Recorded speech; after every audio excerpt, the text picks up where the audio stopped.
आता ह्या पानावरचं वाचन पाहूया. आम्हाला त्या तलावाची जागा दाखवा. आपण तलावातील गाळ उपसू. सांगा कोण कोणते काम करणार.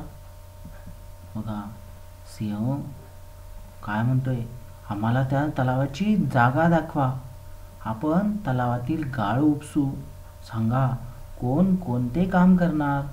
सांगा कोण कोणतं काम करणार आहे. प्रत्येकानं काम वाटून घ्या आणि तलावातली सगळा गाळ आपण उपसून काढूया. हत्तीदादाला म्हणाले, चला तुम्ही मला ती जागा दाखवा, तलावाची जागा. आणि हत्तीदादा त्या सगळ्यांना घेऊन तलावाची जागा दाखवायला गेला. जागा दाखवल्यानंतर सगळे प्राणी काय करायला लागले, कामाला लागले. प्रत्येक जण काही ना काहीतरी काम करत होता.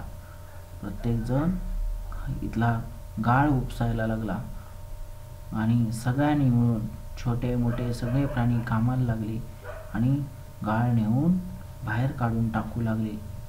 या गाळ काढल्यामुळं काय झालं, तलाव एकदम गाळ काढून टाकल्यामुळं तलावातलं खाली असणारं पाणी, ते पाणी सगळ्यांना मिळू लागलं.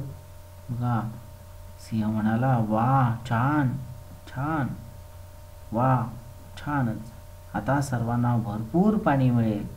बघा सगळ्यांनी मिळून प्राण्यांनी काय केलं, त्यांची समस्या त्यांनीच सोडवली. त्यांची समस्या त्या प्राण्यांनीच मिळून सोडवली. तसं आपल्यालाही सर्वांनी मिळून काम करायला शिकलं पाहिजे आणि सर्वांनी मिळून आपल्याला आलेली एखादी अडचण असेल, एखादी समस्या असेल, ते आपण सर्वांनी मिळून सोडवली पाहिजे. पण एकानंच काम करायचं नाही, सर्वांनी मिळून काम करायचं.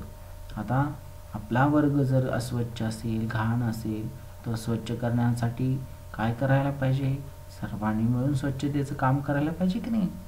यांनी गाळ काढून टाकला आणि विहीर स्वच्छ केली आणि तो तलाव स्वच्छ केला आणि तलावात त्यामुळं भरपूर पाणी आलं. लक्षात आलं.